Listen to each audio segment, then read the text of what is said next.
স্বাগতম জনাই আজি আকৌ মই আপোনালোকৰ ওচৰলৈ আহিছোঁ এটা নতুন ৰেচিপি লৈ চাওকচোন এয়া কি পদিনা আৰু ধনিয়াৰ আচাৰ বনাবলৈ লৈছোঁ সেই পদিনা আৰু ধনিয়াৰ আচাৰনো কেনেকৈ বনায় আজি মই আপোনালোকক তাকেই দেখুৱাবলৈ লৈছোঁ আৰম্ভণিৰ পৰা শেষলৈকে ভিডিঅ'টো চাব বুলি আশা কৰিলোঁ তেতিয়া ধনিয়া আৰু পদিনাখিনি ভালধৰণে ধুই ল'লোঁ আৰু ধুই পেলাই পানীটো যাবলৈ দিলোঁ ধুনীয়াকৈ পানী অকণো থাকিব নালাগিব আৰু এই পদিনা আৰু ধনিয়াৰ আচাৰ বনাওঁতে কি কি বস্তু লাগিব আপোনালোকক মই প্ৰথমতে দেখুৱাই লৈছোঁ এয়া মেইন আমাৰ কি লাগিব তেতেলীটো মই কি কৰিলোঁ সিডলেছ তেতেলী কিনিবলৈ পাই গতিকে আনি পেলাই গৰম পানীত অকণমান সময় তিয়াই থলোঁ আধা ঘণ্টামান তাৰপিছত এনেধৰণে পেষ্ট বনাই ল'লোঁ একাপ লাগিব আৰু ইয়াত দিছোঁ আদা আৰু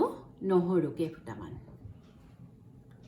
জলকীয়া 10টামান ৰঙা জলকীয়া দি দিছোঁ শুকান ৰঙা জলকীয়া তাৰপিছত এয়া বুট দাইল দিছোঁ সৰু চামুচেৰে 2 চামুচ এয়া হ'ল ইয়াত চেন্নাইত এইটো উৰদ দাল বুলি কয় আচলতে ধোচা ইডলি বনাবৰ কাৰণে যিটো দাইল ব্যৱহাৰ কৰা হয় আমাৰ অসমীয়াত এইটো মাটি দাইলে হ'ব মাটি দাইলে ইয়াত উৰদ দাল বুলি কয় সেয়া লাগিব আৰু নৰসিংহৰ পাত ইয়াত আমি মছলা এটা তৈয়াৰ কৰি ল'ব লাগিব ইয়াত কি আছে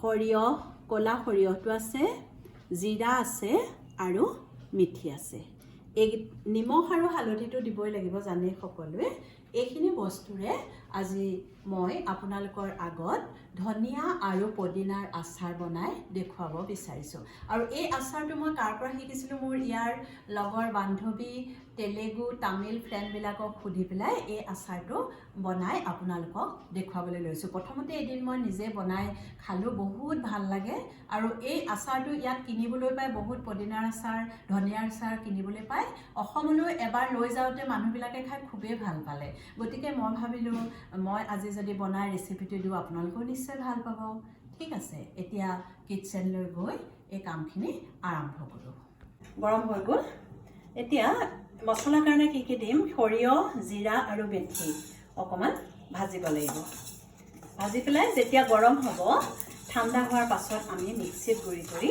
পাউডাৰ বনাই ল'ব লাগিব এইটো আমি পদিনাৰ ধনিয়াৰ আচাৰখিনি হোৱাৰ শেষত এইটো বস্তু দিব লাগিব এনেধৰণে লৰাই ল'ব ধুনীয়াকৈ হৈ গৈছে গৰম হৈ গ'ল গতিকে এতিয়া গেছটো অফ কৰি দিলোঁ তাৰপিছত ঠাণ্ডা হোৱাৰ পাছত মিক্সিত দি পেলাই গুড়ি কৰি লওঁ কেৰাহীত মিঠাতেল দি দিছোঁ আৰু ইয়াৰ মানুহে সাধাৰণতে মিঠাতেল ইউজ নকৰে তেওঁলোকে জিঞ্জিলি অইল ব্যৱহাৰ কৰে মই মিঠাতেলেই দিছোঁ তেলখিনি অলপ সময় গৰম হ'বলৈ দিছোঁ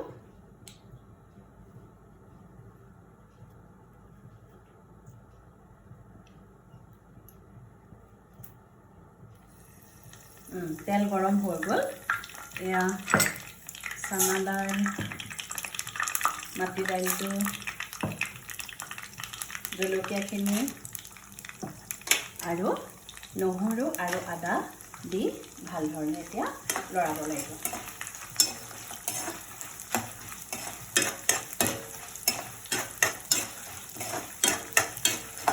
যেতিয়া ভালধৰণে ভজা হৈ যাব তাৰপিছত ধনিয়া আৰু পদিনাখিনি ইয়াত দি দিব লাগিব অলপ সময় 5 মিনিট সময় এনেধৰণে লৰাই থাকিব লাগিব খুব ভালধৰণে এতিয়া এই মছলাখিনি ভজা হৈ গৈছে ইয়াত মই দি দিম ধনিয়া আৰু পদিনাখিনি আপোনালোকে মিহি মিহিকৈ কুটি ল'লেও হ'ব মই ইমান কুটি নাই নোৱাৰোঁ এনেধৰণে অলপ সময় ভাজিব লাগিব ভালধৰণে মিক্স কৰি দিব অকণমান হালধি দি দিছোঁ আৰু নিমখ একেবাৰে লাষ্টত দিম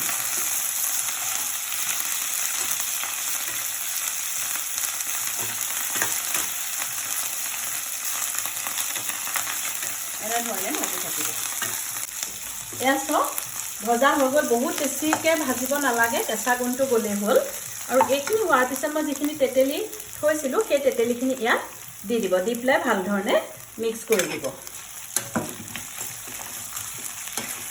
2-3 মিনিট এনেধৰণে তেতেলী দিয়াৰ পিছত ভাজি ল'ব, লৰাই ল'ব ধুনীয়াকৈ। তাৰপিছত ঠাণ্ডা হ'বলৈ দিব। এয়া চাওক, মই মিক্সিত গুড়ি কৰি ল'লোঁ ধুনীয়াকৈ। কি ধুনীয়া ৰং হৈছে, দেখিলেই খাবলৈ মন গৈছে নহয়নে? আপোনালোকে এনেধৰণে বনাই চাব দেই, খুব ভাল লাগে। এয়া কেৰাহীত তেল দিলোঁ, তেলখিনি গৰম হ'ল। তাৰপিছত সৰিয়হ কেইটামান শুকাই দিছোঁ, জলকীয়া দিছোঁ আৰু নৰসিংহৰ পাত বেছি দিয়া নাই। তাৰপিছত এই গ্ৰাইণ্ড কৰি থোৱা পদিনা আৰু ধনিয়াখিনি ইয়াত ধুনীয়াকৈ দি দিম। এতিয়া আমি কি কৰিব লাগিব, ভাল ধৰণে গেছটো চিমত দি পেলাই লৰাব লাগিব ধুনীয়াকৈ। আৰু নিমখটো এতিয়া দি দিছোঁ দেই।